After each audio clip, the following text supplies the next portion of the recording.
Vamos a presentar una paciente de 47 años que tiene obesidad, está tratada por su hipertensión arterial y hace poco tuvo una fractura costal. Los antecedentes quirúrgicos, tuvo una tonsilectomía en la infancia y no tiene ningún otro antecedente de importancia. Llega a la guardia, ustedes están en la guardia, y traída por un familiar en el auto.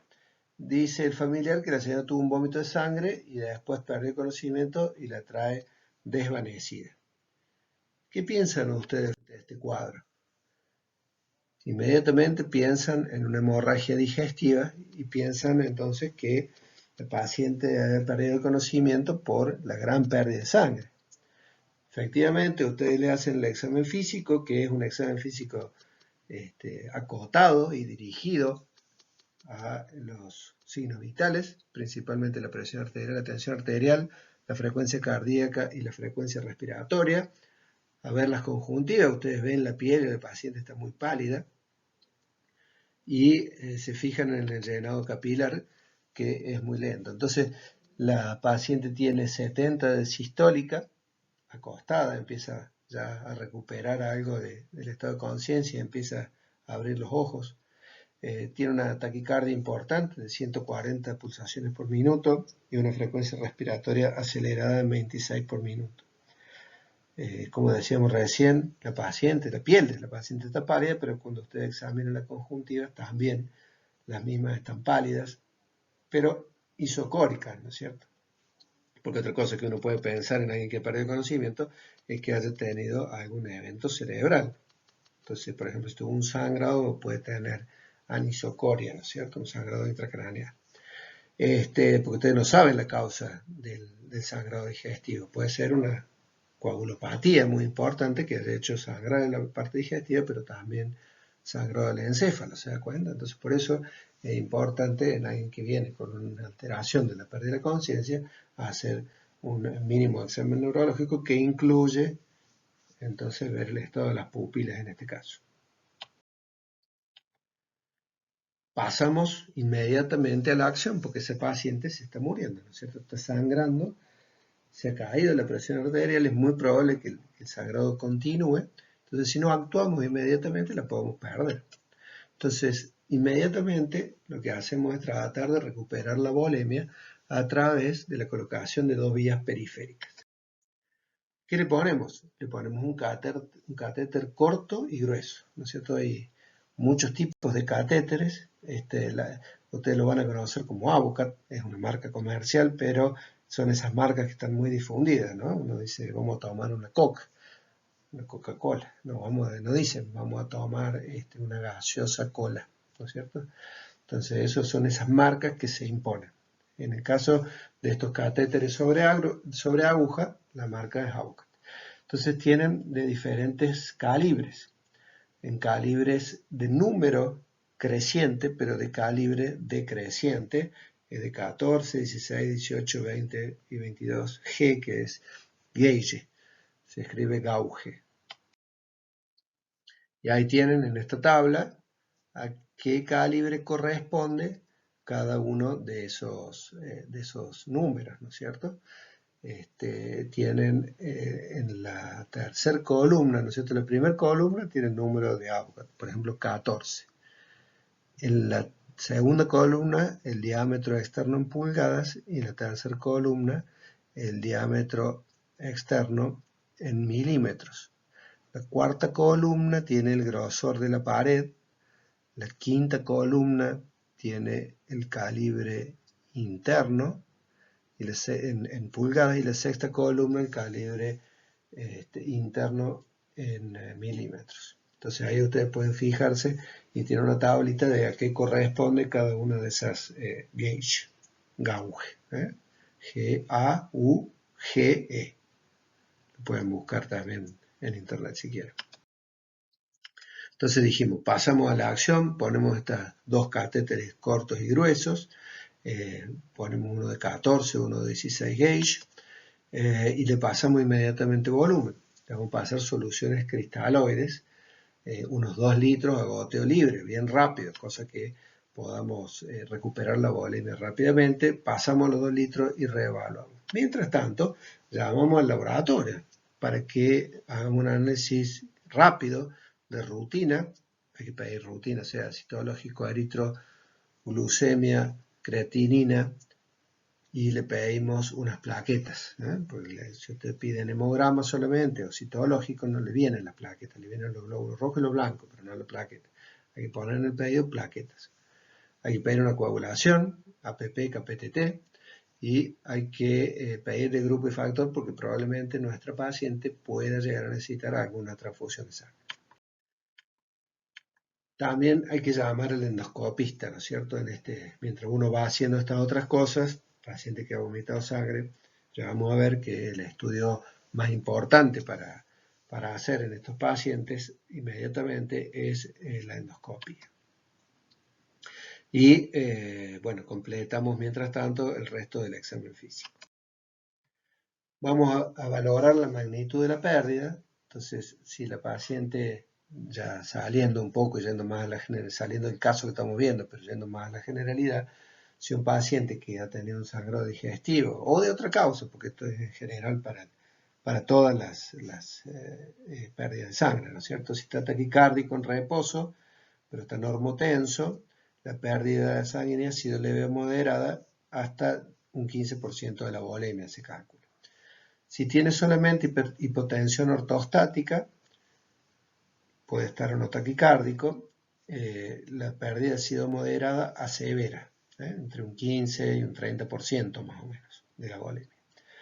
Mientras que si está en posición supina, si está acostado arriba de la camilla el paciente, y usted le toma la atención y está hipotenso, entonces ese sangrado ha sido severo y uno calcula que el porcentaje de la volemia ha sido entre un 40 o más porcentaje, ¿no? Una pérdida muy severa.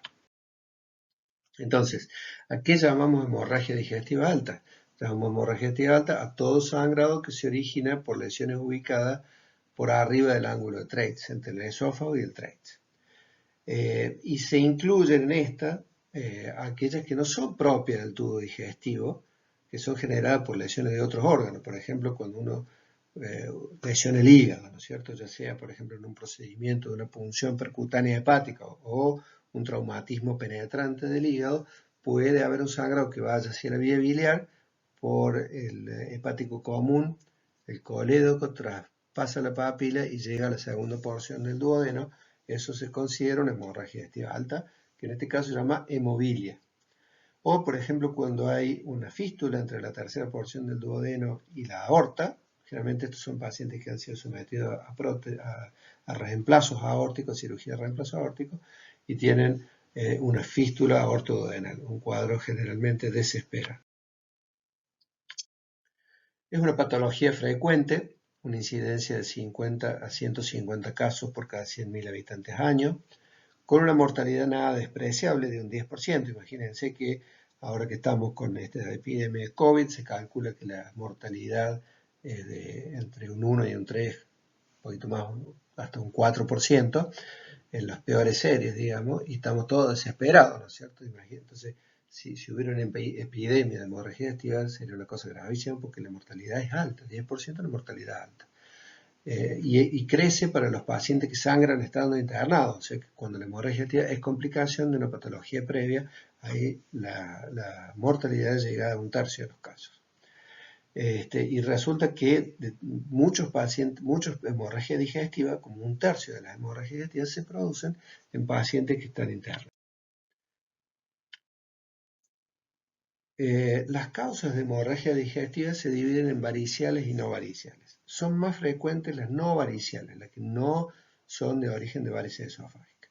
Y dentro de las no variciales, la más frecuente es el sangrado por úlcera péptica, gástrica y duodenal. Estas se llevan más o menos entre un tercio y la mitad de los casos. La hemorragia digestiva por desgarro esofágico, que es el Mallory-Weiss, generalmente asociado a vómitos, ¿no es cierto?, está entre un 15 y un 20%. La gastropatía erosiva entre un 10 y un 15%. Las esofagitis tienen sangrado clínicamente evidente entre un 5 y un 10% de los casos. Las neoplasias, como se acuerdan, habíamos visto la de esófago la semana pasada, están entre un 1 y un 2%. Y después hay otros casos, ¿no?, como geodisplasia y malformaciones vasculares. Pero es importante acordarse que por lejos la úlcera gastrodenal es la causa número 1 de hemorragia digestiva nodriza. ¿Cuáles son los factores de riesgo entonces para esta patología de úlcera gastrodenal? En primer lugar están los AINES. En nuestra paciente, la que estábamos viendo recién, nuestra señora de 47 años con obesidad, hipertensión y con una fractura costal reciente, si uno amplía la anamnesis, seguramente esta paciente ha estado dolorida y ha estado tomando AINES, ¿no es cierto? Entonces, si eso usted lo combina con la ingesta de alcohol, aunque sea en pocas cantidades, el riesgo de producir una úlcera gastrodenal es bastante alto. También los esteroides se conjugan se pueden conjugar con los AINES para dar hemorragia digestiva alta. Todos los pacientes que están internados en terapia, especialmente los que tienen sepsis o lesiones neurológicas agudas, quemaduras extensas y la propia, como decíamos antes, internación en unidad crítica es un factor de riesgo para la producción de hemorragia digestiva alta, en general asociada al estrés. No al estrés de poner que está nervioso, que las actrices vio que dicen, ay, estoy estresada. No nos referimos a ese tipo de estrés, sino al estrés orgánico de una patología tan crítica que lleva al paciente a estar internado en la unidad coronaria o en la unidad de terapia intensiva. La insuficiencia respiratoria, la cirrosis, la coagulopatía, la insuficiencia renal, la colonización por Helicobacter pylori, todos esos son factores de riesgo para hemorragia digestiva alta por úlcera gastrodenal. Y si ha tenido un episodio previo, si tiene historia de úlcera gastrodenal, entonces ese también es un factor de riesgo y cuando uno está pensando en un paciente que está sangrando, hay que pensar si había tenido episodio previo. Vamos ahora a la hemorragia de origen varicial, la de varices esofágica. Esto ocurre en más o menos un cuarto a un tercio de los pacientes con cirrosis y cuando un paciente cirrótico sangra, 80% de las veces es culpa de las varices. Esto tiene una alta mortalidad, 1 de cada 3 pacientes se muere en cada episodio de hemorragia digestiva por varices, aunque espontáneamente se frena el 40%. El 40% ocurre también resangrado dentro de las 6 semanas y son pacientes que si han tenido previamente coagulopatía, episodios de insuficiencia hepática, de la cirrosis, porque la cirrosis un paciente puede tener cirrosis con función hepática conservada, pero si ese paciente tiene cirrosis con insuficiencia hepática es un factor de riesgo más para la producción de hemorragia por varices. También las infecciones concomitantes y de acuerdo a la clasificación de Child, que se las dejo que las busquen ustedes y después me digan de qué se trata, la clasificación de Child o Child-Pugh, si tienen un Child C, la supervivencia al año es de solo 30%, mientras que si tienen un Child A o B es un poco mejor, de 85%. Si los pacientes además tienen cirrosis y toman alcohol, el pronóstico empeora. ¿Cómo va a ser la presentación clínica de estos pacientes? Se pueden presentar como la paciente de nuestro ejemplo que estamos viendo hoy con un shock hipovolémico. Se pueden presentar sin shock, pero con signos de hipovolemia. Esto de la hipotensión ortostática, ¿no es cierto? El paciente que tiene una cierta tensión, una tensión normal, estando en posición supina, cuando pasa a posición de pie cae más de 20 milímetros de mercurio de la sistólica, eso decimos hipotensión ortostática. Puede estar hipotenso, taquicárdico, oligúrico, con un síndrome anémico asociado a pérdidas crónicas, ¿no es cierto? Síndrome anémico, se siente débil, no tiene hambre, o directamente con sangre oculta en materia fecal, es sangre que no vemos, que no tiene, que no la vemos, no la percibimos con nuestros sentidos, y entonces hay que hacerlo con laboratorio de rutina. Esta presentación sigue en el próximo video.